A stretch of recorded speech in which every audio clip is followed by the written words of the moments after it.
구약성경 전도서 3장 1절부터 15절까지의 말씀입니다.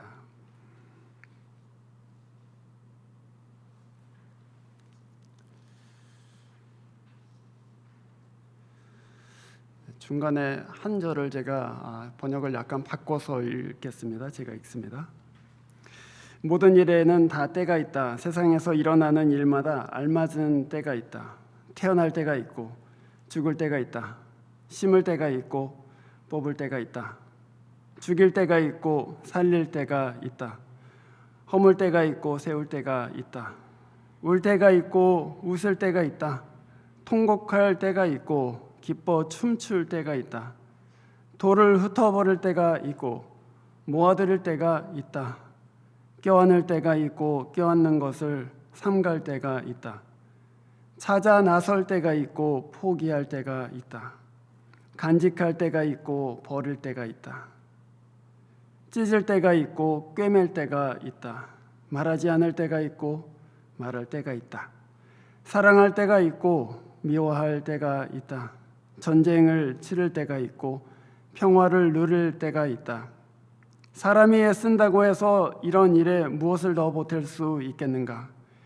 이제 보니 이 모든 것은 하나님이 사람에게 수고하라고 지으신 것이다. 하나님은 모든 것이 제때에 알맞게 일어나도록 만드셨다. 더욱이 하나님은 사람의 마음에 영혼을 주셨다. 그러나 사람은 하나님이 하신 일을 처음부터 끝까지 다 깨닫지는 못하게 하셨다. 이제 나는 깨닫는다. 기쁘게 사는 것, 살면서 좋은 일을 하는 것, 사람에게 이보다 더 좋은 것이 무엇이랴? 사람이 먹을 수 있고 마실 수 있고 하는 일에 만족을 누릴 수 있다면 이것이야말로 하나님께서 주신 은총이다. 이제 나는 알았다. 하나님이 하시는 모든 일은 언제나 한결같다. 거기에다가는 보탤 수도 없고 뺄 수도 없다. 하나님이 이렇게 하시니 사람은 그를 두려워할 수밖에 없다.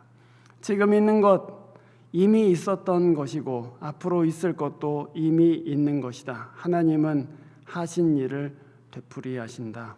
아멘. 기도하겠습니다.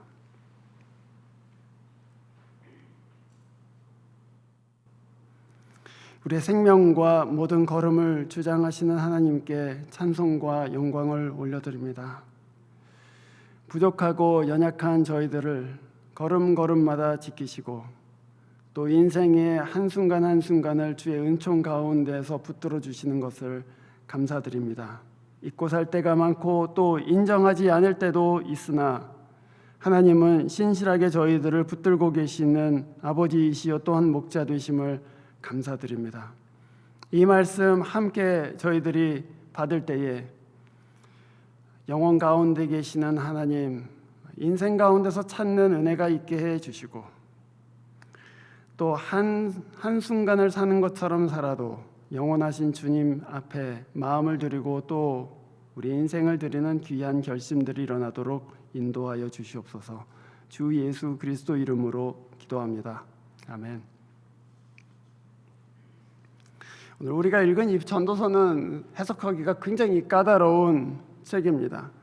자칫 잘못 읽으면은 숙명론으로 보기도 쉽고 또 이거 쾌락주의 아닌가 하는 그런 마음이 들 수도 있죠. 오늘 이 본문에서 보면 특별히 9절 같은 말씀은 사람이 애쓴다고 해서 뭐 하나라도 고칠 수 있겠냐, 그래서 하나님이 정하신 것을 우리가 하나도 바꿀 수 없다는 그런 숙명론으로 들리기도 하고 또 그 다음에 보면은 먹고 마시는 것보다 더 좋은 게 어딨어 그렇게 하는 말씀을 보니 어떻게 보면 쾌락주의 같이 보이기도 하는 그런 말씀이죠. 그래서 전도서를 읽는 사람들이 혼란에 빠질 때가 많이 있습니다. 이게 도대체 어떻게 하라는 얘기일까 하고 의아해할 때가 많이 있죠.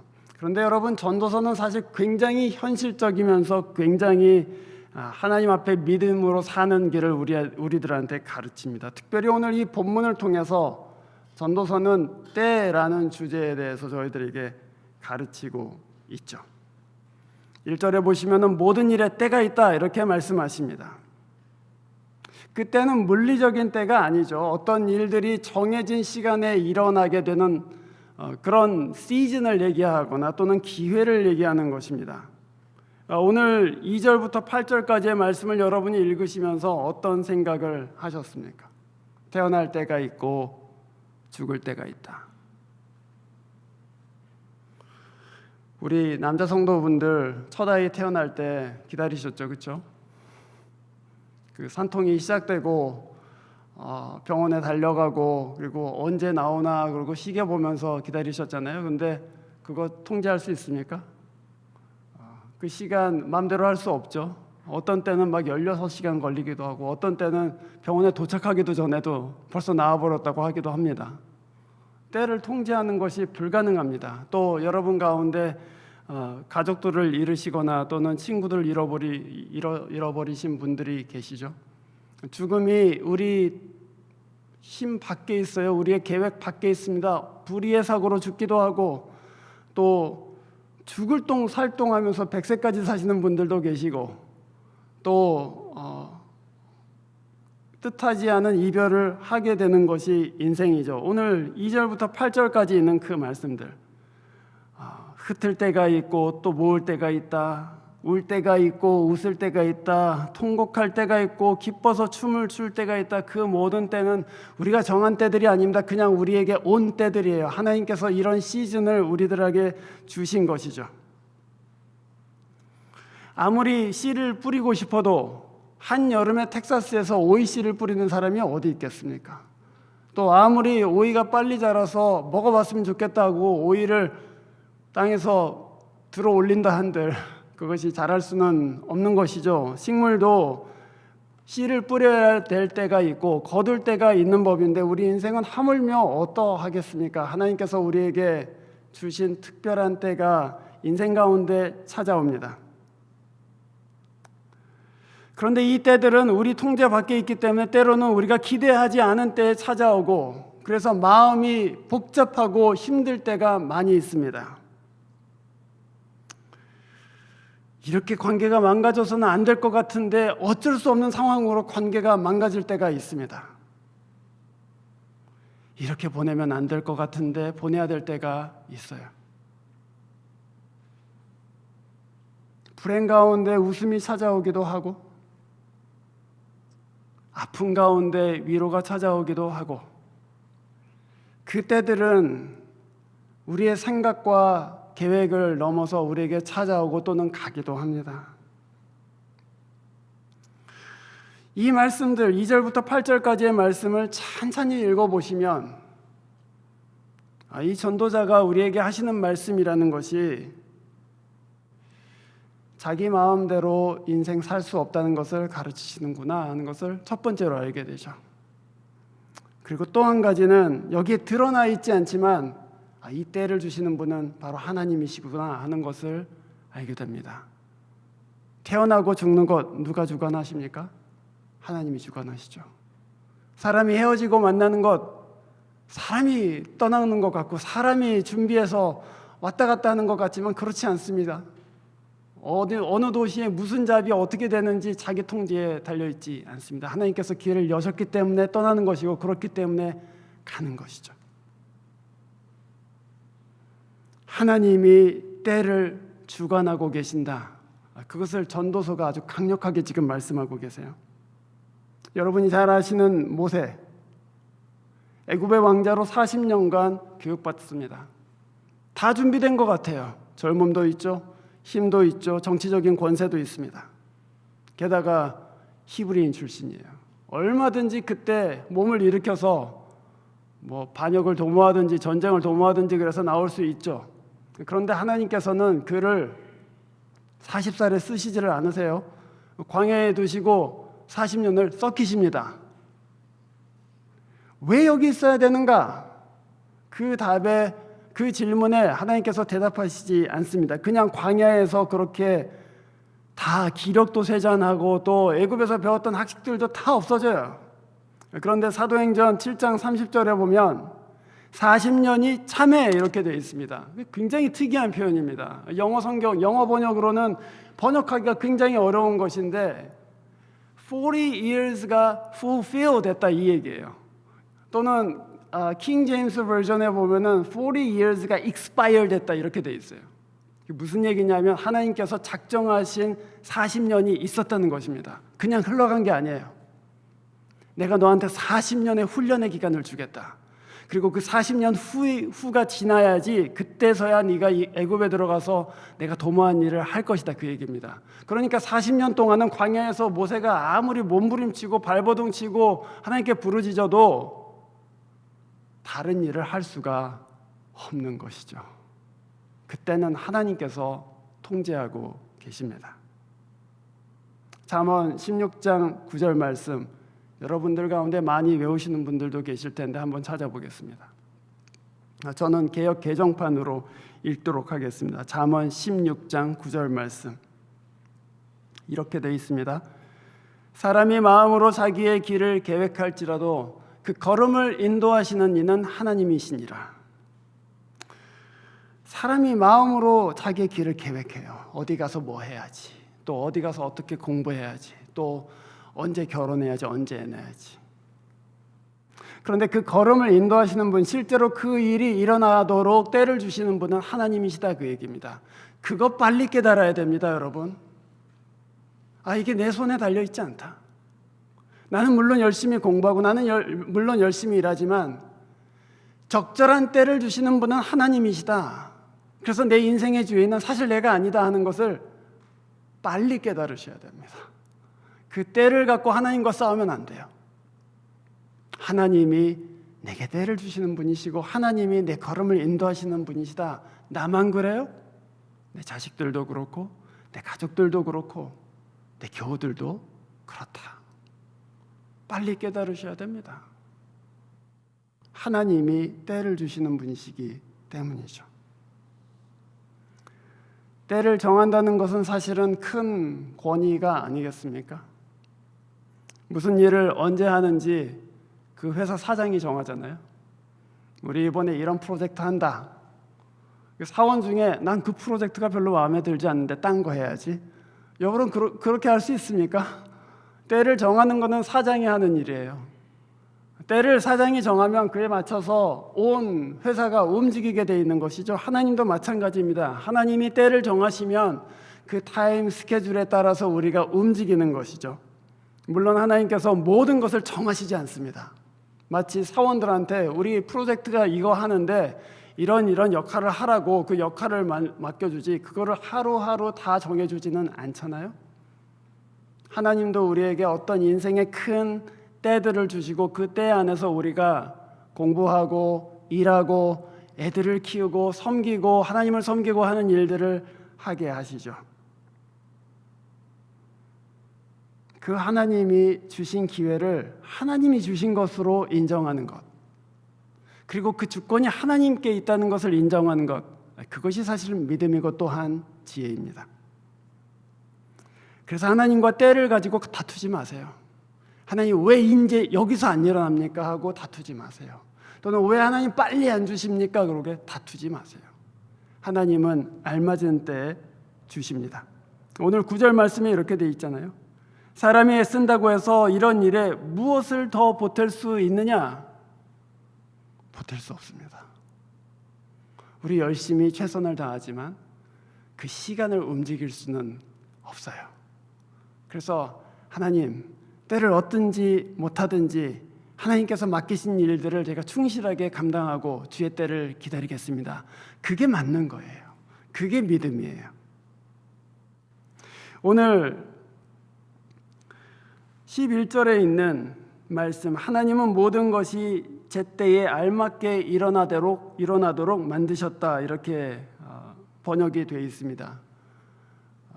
영어로는 사실은 He makes everything beautiful in its time 이렇게 되죠. 우리가 흔히 부르는 찬송이기도 합니다. 그렇죠? 사실 여러분 그 주님의 시간에 그의 뜻 이루어지기를 원하네, 뭐 그 찬송이잖아요.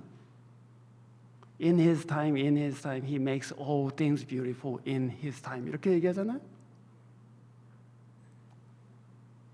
그런데 그 beautiful이라는 그 단어는 히브리 단어는 beautiful이라고도 번역되지만 또 한편으로는 알맞은, 적절한 이런 말로도 번역됩니다. 그래서 오늘 새 번역에서는 그것을 알맞은 때에라고 번역했어요.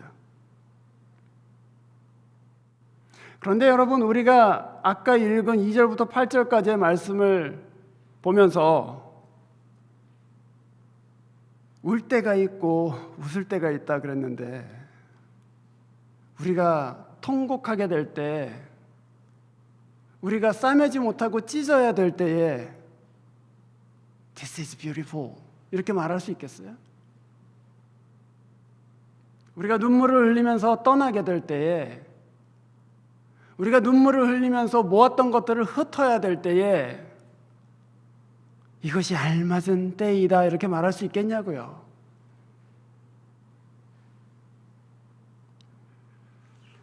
오늘 새 학기를 시작하는 여러 학생들도 있고, 또 새로운 학년에 올라갔다거나, 또는 이번 학기에 새로운 어떤 결심을 한 분들도 계실 텐데, 아마 이 아카데믹 이어에 여러 가지 일들이 일어날 거예요. 그런데 그 중에는 내가 상상하지 않은 일, 내가 기대하지 않은 일들도 일어납니다. 왜 레지스트레이션이 이렇게 엉망이 돼갖고 이렇게 힘든 시간을 보내야 되나? 왜 하필이면 이런 룸메이트를 만나갖고 내가 이렇게 고생을 해야 되나? 또 왜 우리 애가 갑자기 학교에서 이런 말썽을 피워갖고는 내 마음이 이렇게 복잡해지나 하는 그런 여러 가지 원하지 않는 상황들이 일어날 것입니다. 그때 하나님이 모든 것을 제때 일어나게 하신다라고 고백하실 수 있겠습니까? 이게 내 눈에는 뷰티풀하게 보이지 않는데, 이게 내 눈에는 어프로프리트하게 보이지 않는데 이것도 하나님께서 붙들고 계시는 것인가라고 고백하실 수 있겠냐고요. 그게 오늘 전도서가 여러분한테 던지는 도전이죠. 그거 볼 수 있겠냐? 그 모든 우는 때와 가슴이 아픈 때와 이별하는 때와 또 잃어버리는 때조차도 내가 붙들고 있다는 것을 인정할 수 있겠냐? 그 말씀입니다. 저는 여러분이 이번 학기에 여러 가지 일들을 겪으시면서 좋은 일뿐만 아니라 여러분이 원하지 않는 일들을 겪으셔도 하나님이 붙들고 계신다, 이렇게 믿으실 수 있기를 바랍니다. 11절 말씀은 제가 번역을 바꿔서 읽었어요. 하나님은 모든 것이 때에 알맞게 일어나도록 만드셨다. 더욱이 이 번역은 지금 사람들에게 과거와 미래를 생각하는 감각, 이렇게 길게 번역했는데 사실 히브리어로는 딱 한 단어입니다. 올람이라는 단어인데 그 단어는 영원을 의미합니다. eternity예요. 그래서 영어 번역, 대부분의 영어 번역은 eternity 그냥 이렇게 번역했습니다. 하나님이 우리 마음에 영원을 주셨다, 그렇게 얘기했어요. 그런데 그 히브리어 올람이라는 단어는 그냥 시간이 무한정하게 지속되는 그런 물리적인 영원을 얘기하는 것은 아닙니다.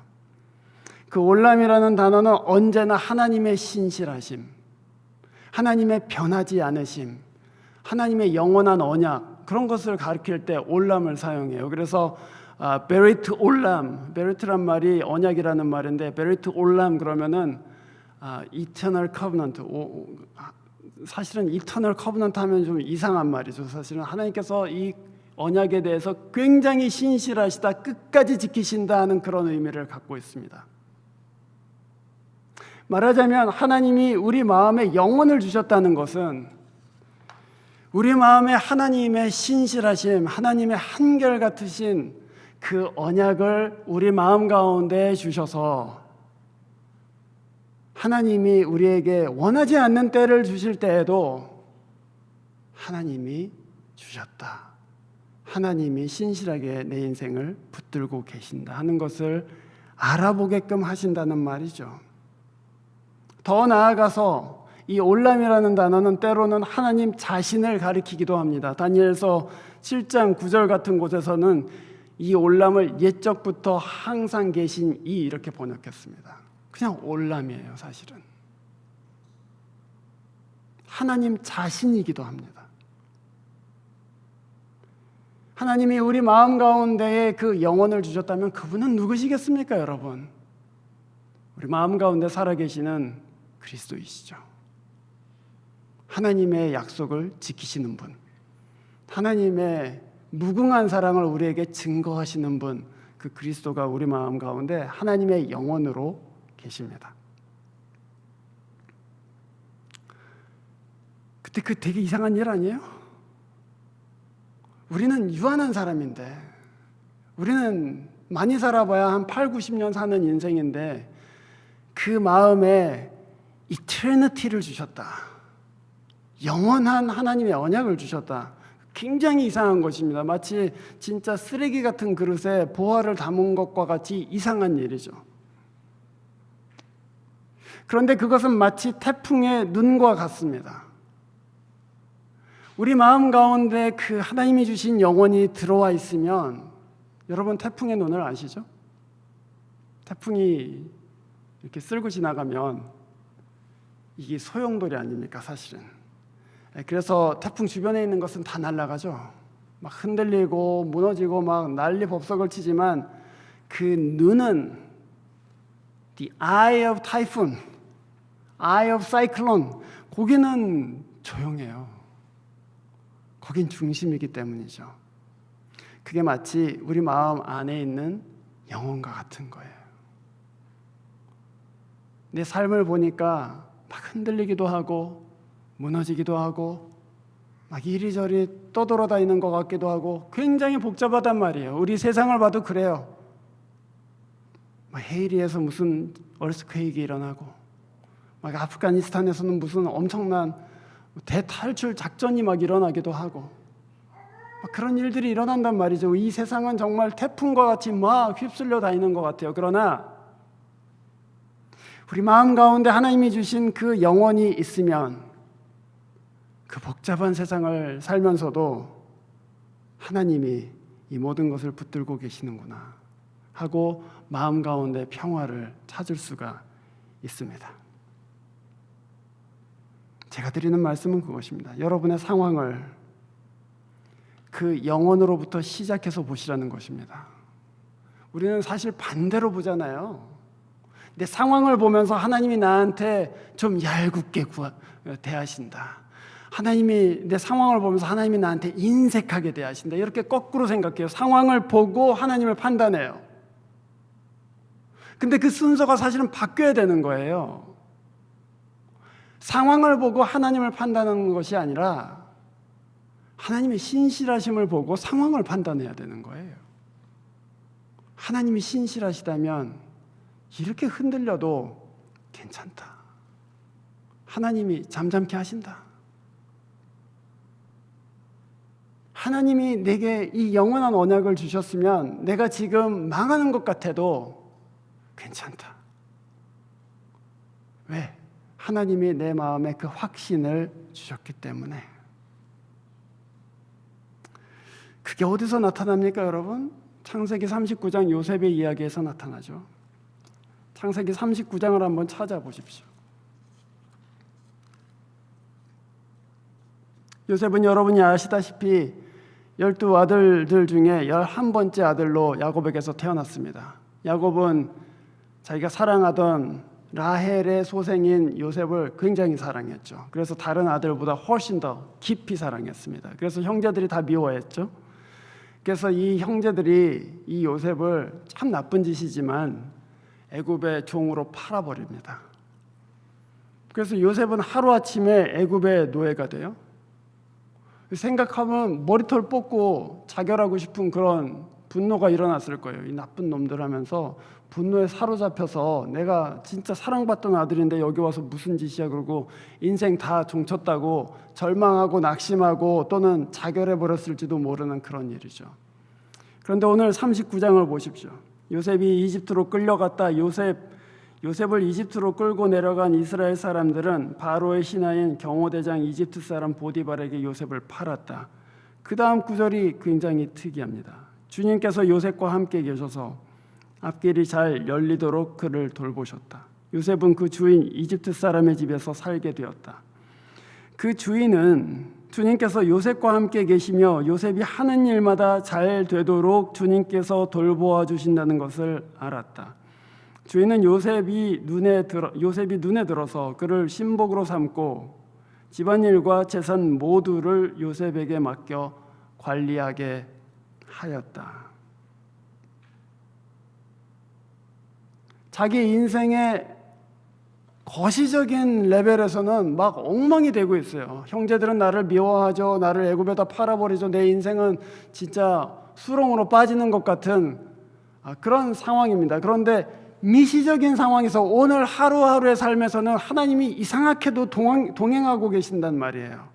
그 사람들이 알아봐요. 또 이상하죠. 그 인생을 보면은 무슨 저주받은 인생 같은데 너 무슨 죄를 지었길래 애굽에 이렇게 이유도 없이 팔려와서 이 고생을 하고 있냐 이렇게 생각할 것 같은데 요셉의 하루하루를 보면서 이 사람 하나님께서 동행하는 사람이네.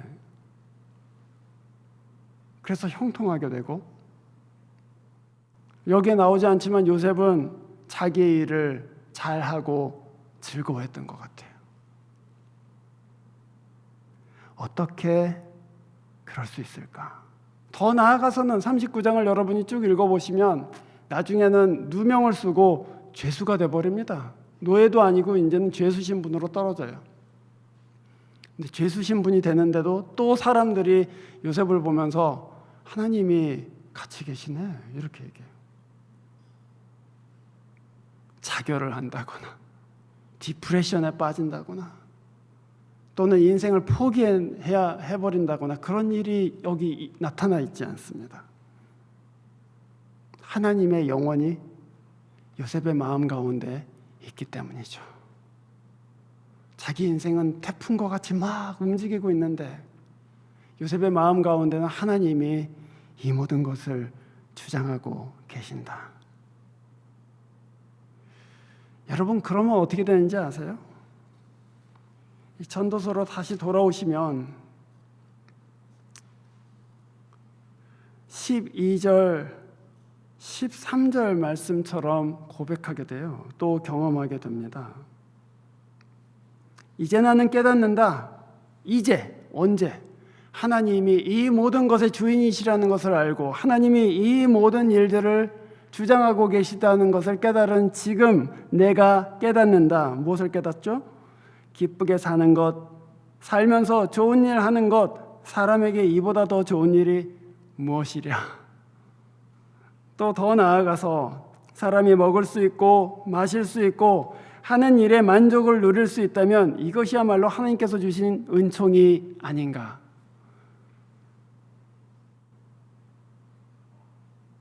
여러분의 생각과 여러분의 인생의 길은 다를 수 있습니다. 내가 바라던 대로 왜 이렇게 일이 안 풀릴까 하고 답답해 하실 수도 있어요. 그러나 거기에 매몰되면 여러분의 일상은 그냥 무너집니다. 하나님은 내가 좀 힘들긴 하지만 여전히 내 주변에 좋은 친구들을 주셨구나. 하나님은 이 공부가 굉장히 힘든데 어쨌건 기회를 열어서 나로 하여금 공부할 수 있도록 해주시는구나. 하나님, 내가 굉장히 힘들고 어려운데 그래도 우리 교회 식구들이 위로해줘서 한 걸음씩 나아갈 수 있게 해주시니 참 감사하다. 자기 인생의 불행에만 매몰되어서 또 하나님의 신실하심과 주인 되심을 알지 못하면 하나님께서 우리에게 매일매일 베푸시고 계시는 귀하고 아름다운 것들을 전혀 즐거워하지 못하고 그냥 낙심해버려요.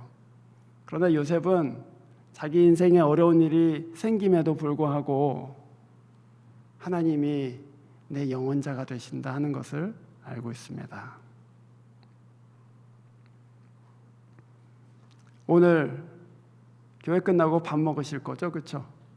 네, 밥 먹으러 가실 거 아니에요? 집으로 가시건 뭐 누구랑 가시건 같이 밥 먹어주는 사람에게 고마워해 주시기를 바랍니다. 나랑 같이 밥 먹어줘서 너무 고맙다. 그게 부인이건 자식이건 친구건 누구이건 하나님이 나한테 주신 복이 분명하다 이렇게 말씀해 주세요. 또 식사 기도하실 때 그 사람 위해서 꼭 기도해 주세요. 하나님, 이 사람 같이 교제할 수 있게 해주셔서 너무 감사합니다. 그러면서 여러분들은 하나님이 여러분의 인생의 주인이 되시다는 것을 구체적으로 살아내실 수가 있어요. 또 여러 가지 어려운 일이 생겨도 거기서 넘어지거나 낙심하거나 또는 절망하지 않고 또는 하나님을 원망하지 않고, 그럼에도 불구하고 하나님께서는 계속해서 나한테 은혜를 베풀고 계시다는 것을 알고 즐거워하실 수가 있습니다. 저는 여러분들이 그렇게 되기를 바랍니다. 여러분, 오늘 14절의 말씀을 보세요. 전도자가 또 이렇게 말합니다. 나는 이제 알았다. 하나님께서 하시는 모든 일은 언제나 한결같다 그랬잖아요. 그 한결같다는 말도 마찬가지로 올람입니다. 신실하시다, 변함이 없으시다, 그런 얘기예요. 그러면서 이렇게 얘기하죠. 거기에다가는 보탤 수도 없고 뺄 수도 없다. 하나님이 이렇게 하시니 사람은 그를 두려워할 수밖에 없다, 그렇게 얘기했어요. 보탤 수도 없고 뺄 수도 없다. 무슨 얘기입니까? 실수하지 않는다는 얘기입니다. 하나님이 내 인생에 대해서 실수하시지 않는다. 모세가 하나님 앞에 그렇게 따질 수 있잖아요. 하나님 40년 너무 긴 거 아닙니까? 한 20년만 해주셔도 저 충분히 준비할 수 있는데요. 하나님은 40년을 말씀하세요. 보태거나 빼지 않는다. 40년이다. 하나님 실수하시지 않으십니다. 그러나 겪는 모세한테는 굉장히 어려운 시간이에요, 사실은. 요셉도 마찬가지입니다. 13년 동안 애굽에서 종으로 또 죄수로 그렇게 지냅니다. 하나님, 저 그래도 기도도 열심히 하고 성경도 많이 읽고 그래도 남들보다 예수 잘 믿는데요. 한 5년만 하고 그냥 나가면 안 될까요? 그렇지 않습니다. 하나님이 실수하지 않으세요. 여러분이 어떤 상황을 겪고 계시건 하나님은 여러분 인생에 대해서 실수하지 않으십니다. 그걸 믿으세요. 러시아의 대문호 도스토옙스키라는 사람이 있죠. 여러분 잘 아시는 죄와 벌, 까라마조프의 형제들 이런 거 지은 사람인데요. 우리는 지금 그 작품들을 보니까 와, 이렇게 위대한 작가가 있다니 하지만 사실 그의 삶은 정말 상처투성이이고 파란만장한 삶이었습니다. 어려서 부모님을 잃었어요. 그래서 군대에 들어갔습니다. 군대 들어간 지 얼마 안 돼서 간질발작이 시작됩니다. 그 간질발작으로 인해서 자존감이 엄청나게 무너져요. 근데 그러다가 이 문필에 그 재능이 있어서 동호회에서 이렇게 읽고 낭독하는 거를 잘못했다가 정치범으로 몰리게 됩니다. 그래서 시베리아에 유형을 보내요. 그리고 황제가 거기서 사형을 언도합니다. 시베리아 허허벌판에서 사형수로 이제 딱 사형당하기 직전에 극적으로 사면령이 떨어집니다. 그 사실은 다 그 황제가 짜고 한 일이었어요. 그 죄수들이 그렇게 해갖고 황제의 은혜를 알도록 하려고 그렇게 다 꾸민 거였는데 도스토옙스키한테는 그게 너무나도 충격이었습니다. 풀려나와서 그 시베리아 벌판에서 만난 어떤 부인한테 받은 신약 성경을 읽게 됩니다. 그리고 거기서 믿음을 가지게 돼요. 그리고 10년 이상 유형 생활을 하다가 돌아옵니다. 고향으로 돌아와요. 첫 작품이 바로 가난한 사람들이라는 작품이었는데 대성공을 했습니다. 그래서 너무 좋았죠. 그런데 두 번째 작품은 완전히 실패를 해버려요.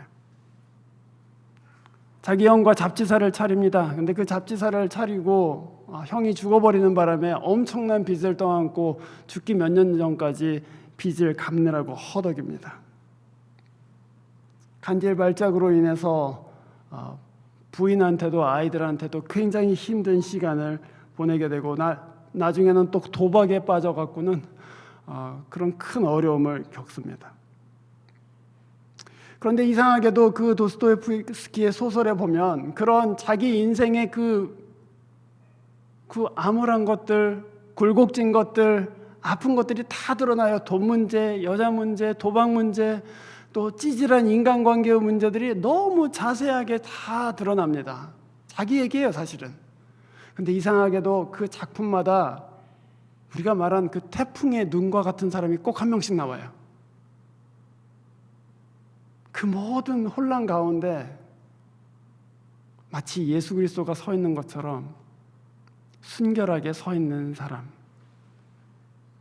그 한가운데 진실하게 서 있는 한 사람들이 나오고 그 사람들이 구원자처럼 나타나요. 도스토옙스키는 그 신약 성경을 읽고 예수를 만난 후에 그 예수 그리스도를 어떻게 그릴까 상당히 고민을 했습니다. 그리고 그 태풍과 같은 자기 인생에 한 사람 예수 그리스도가 들어오신 것을 그렇게 작품마다 그려냈죠. 그렇게 해서 대문호가 되었습니다. 그가 겪은 인생의 어려움들, 그가 선택한 것입니까? 그렇지 않죠.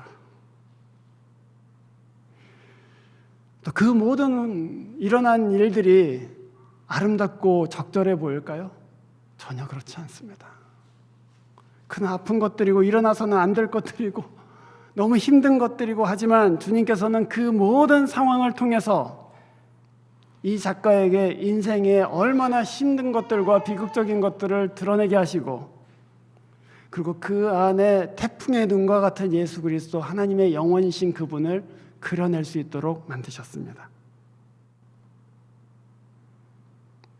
그것을 알면 오늘 14절 마지막에 있는 것처럼 하나님이 내 인생에 실수하지 않으신다, 내 인생에서 뺄 것도 없고 더할 것도 없다, 그것을 인정한 사람은 두려워할 수밖에 없어요. 자기 마음대로 할 수 있는 인생도 아니고 또 자기가 원하지 않는 것들을 통해서 하나님께서 아름답게 지으실 것을 알기 때문에 두려워해요. 그게 믿음입니다, 여러분.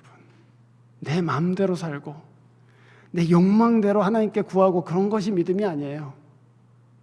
하나님이 나에게 십자가를 지으셔도, 그래서 그것이 추하게 보이고 그것이 부끄럽게 보이고 그것이 연약하게 보여도 하나님이 이 십자가를 통해서 내 인생을 아름답게 하려고 하시는구나, 적절하게 만들려고 하시는구나, 그것을 인정할 때 두려워하면서 하나님을 믿고 사랑하는 것이죠.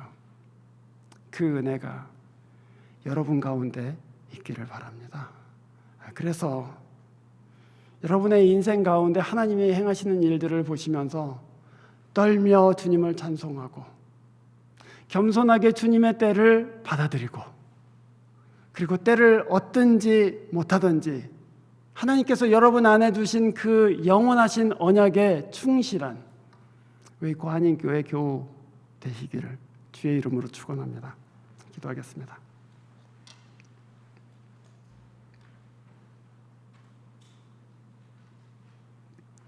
흔들리는 허수아비와 같은 저희들을 하나님의 강한 오른손으로 붙들어 주시고 또 보잘것없는 인생길을 한 걸음 한 걸음 주께서 붙잡아 주시니 감사드립니다. 어려운 일이 일어나면 하나님을 원망하고 또 원하지 않는 일들이 일어나면 울고불고 했었던 부끄러운 기억들도 있지만 이제는 성숙하게 믿음 가운데 서서 하나님의 때를 기다리고 또 하나님이 주신 때를 믿음으로 받아들일 수 있도록 인도하여 주시옵소서. 그래서 하나님, 주께서 우리에게 십자가를 지으셔도 아멘으로 받고 주께서 우리에게 고난과 또 가시밭길을 주셔도 예수를 붙들고 믿음으로 걸어갈 수 있도록, 그래서 아름다운 인생이 전국에는 나타나도록 인도하여 주시옵소서. 주 예수 그리스도 이름으로 기도합니다. 아멘. 기도하겠습니다. 이제는 우리 주 예수 그리스도의 은혜와 하나님의 극진하신 사랑과 성령의 교통하심이 주의 주 되심을 받아들이고 하나님 앞에 두려움으로 주의 길을 걷는 하나님의 백성들 위해 그 가정과 일터 가운데에 이제와 영원토록 함께 계시기를 간절히 축원하옵나이다. 아멘.